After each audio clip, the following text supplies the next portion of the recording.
Freedom fighters, I'm coming back at you with another Manic Monday rant, and today's topic is going to be censorship. Done a video on this before, but I also left off last video talking about how I recently found an old channel that I used to watch, pretty frequently. And every once in a while, channels will pop up on my feed where I'm like, oh man, I forgot about that guy. But most of the time, I'm like, dude, what happened to that dude? And I have to like manually search for them and refine their channel or whatever video I was looking for or whatever. But censorship is really ramping up lately, so that's what I wanted to talk about.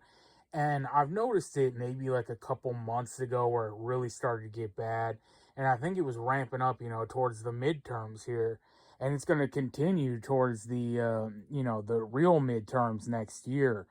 But it's not just the midterms, it's the escalations in Russia-Ukraine war and the China trade war. Trump recently went and had a visit with Xi and talked about, all that stuff. Venezuela, Iran, Israel, all the things.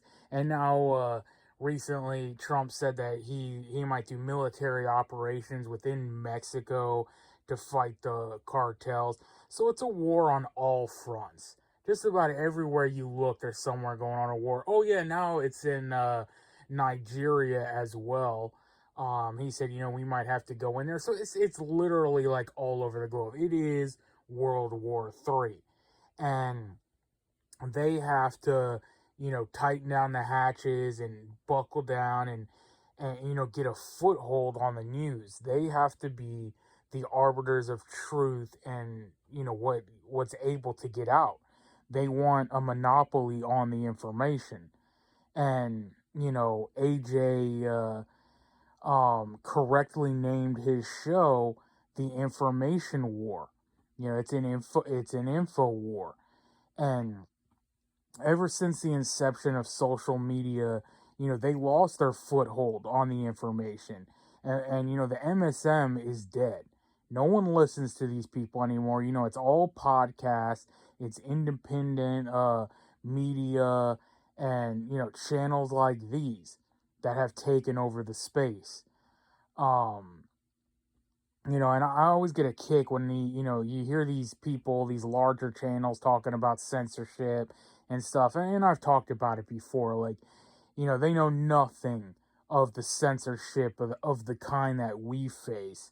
But, when their $10,000 Twitter checks don't show up and it becomes, $9,000, heck, that's probably light. Some of these people are probably getting paid, 50,000, upwards of $100,000 a month. And then when it becomes 90 grand a month, they're like, hey, I'm getting, censored here.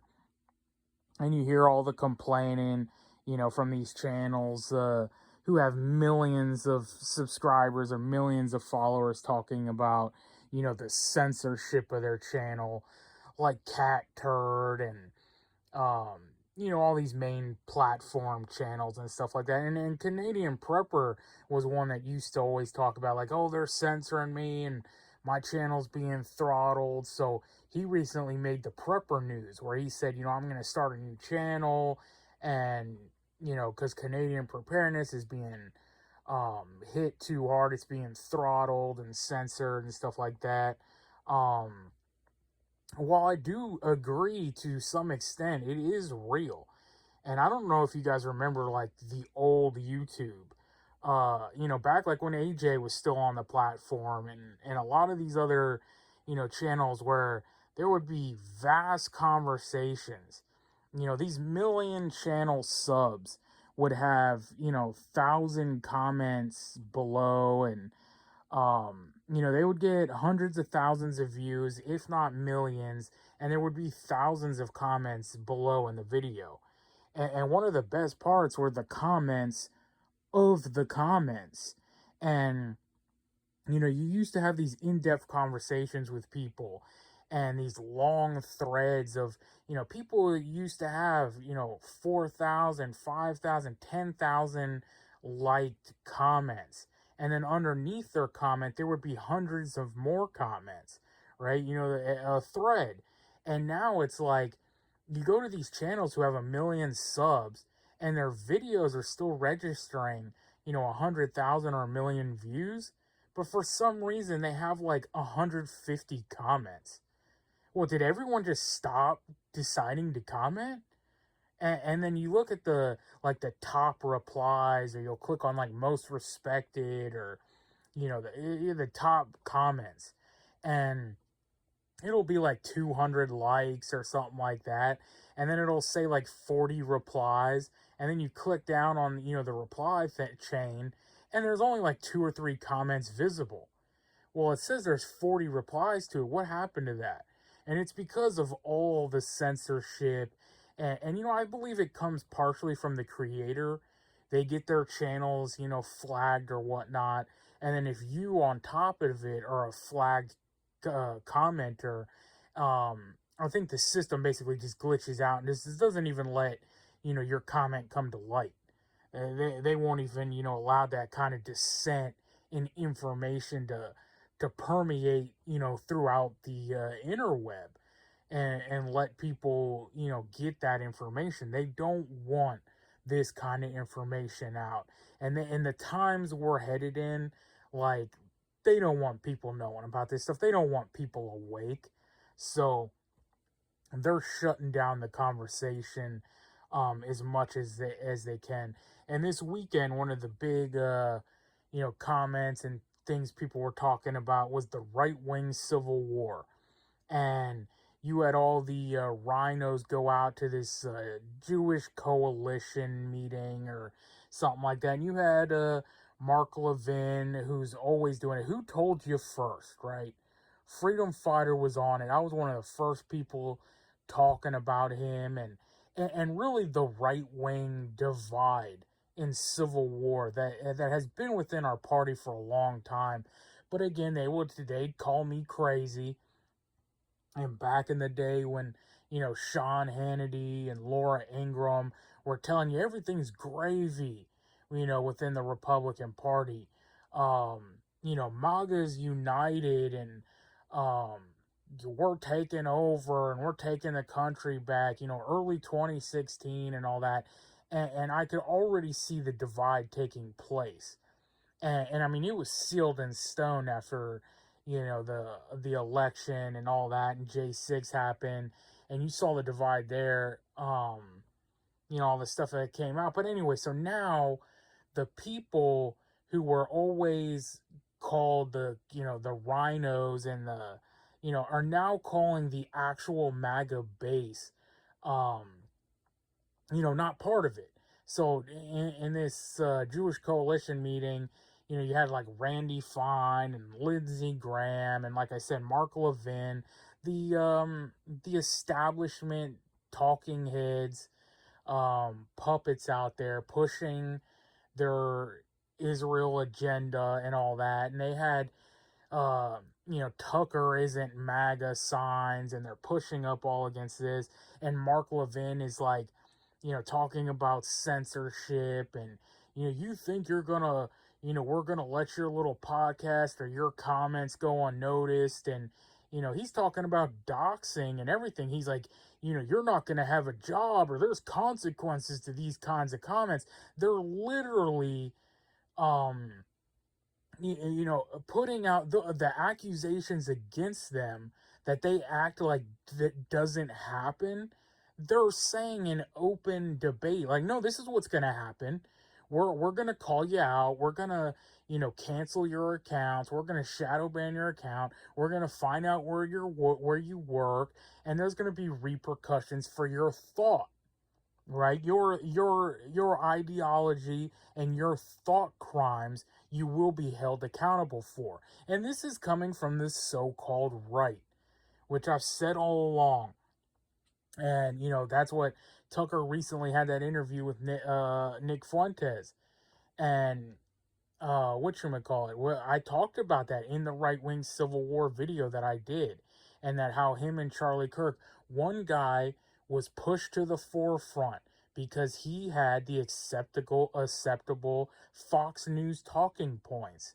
And he was allowed to get sponsors and go on Fox News and talk, while the other guy's opinion was shunned and he got kicked out of venues, and he wasn't allowed to talk at CPAC or Turning Point USA events. And God knows he's not able to be on Fox or, any sort of mainstream news platform. And they always said, oh, it's just the left. And, when the conservatives were talking about censorship, they never talked about the censorship they do to their own. And like I said, you're not part of them. It's all, one big club that we're not a part of. And like I said in a previous video, you're not a Trump. And everyone thinks like, oh, he's on our side or he's doing this. No, none of these people are on your side. And if anything, he's helping other people that's, on the other side more than he cares about his base. Which is insane. He's always done this. I know there's something to being like the people's president and all that and wanting to cater to everybody, but you just can't. You have to take care of your base first. And like, what was that thing recently he did with the immigration raids and all that? And he came out and he was like, well, we're going to have to shift up a little bit, and we're not going to come after, the farmers or the maids or whatnot. And he even admitted, like, the base is going to be angry with this, right? He's like, well, there's a portion of the right who's not going to like this. They're going to be a little angry at me. And it's like, yeah, because you never come through, with your talking points or what your, what we voted you in for. Same thing with he gave record money to the HBCU colleges or whatever. And did you see that video? I think it was Cam Higsby or, one of these, right-wing channels that did like a Charlie Kirk or Crowder, like, Change My Mind at one of these HBUs. And, it basically started a race riot, and they all went crazy and drove them out of the college. And these are the people that Trump's trying to, like, win over and, like, look, I gave you money and I'm on your side. You're never going to come together with these people. You're never going to win them over. So I don't know why he always does this, try to cater to the other side. And again, just recently where he's like, oh, we're going to get this government shutdown over with, and, we're going to help these people out. 50% of it they're talking about are like Afghanis. And they said they're not even sure how many illegals are in on this program. That's a whole nother conversation I wanted to get into another time, but it's like, again, take care of your base first. And as far as the right-wing Civil War goes, Harrison Smith made a really good comment. I met this guy before, at a rally, I think one time, a few times actually, but I met Owen and David Knight at the time. Who was the other guy? That might have been Chip or something like that. I can't remember. But I remember Harrison Smith, and at this point he was unknown. But now I think he does the War Room. He took over for Owen. But anyway, he wrote a comment that was like, whenever the right finally coalesces and comes together and almost hits victory, that's when they swoop in and they don't let it take hold. And when I said it almost looks, what I've said all along, it could be controlled opposition. It's like they won't let us win. And I said it before, even when we win, we lose. Because we never seem to get anything done, and no one has the balls. And Trump himself doesn't have the balls to do what is necessary, what needs to be done. And once again, it looks like he's got a freaking do-nothing AG with a worthless DOJ and crazy eye Indian at the FBI who's a freaking joke, and they're not about it, and they ain't gonna do nothing. And his base is sitting here, arrest these people for sedition, arrest these traitors for what they've done. They need to be held accountable for what they've done to this republic.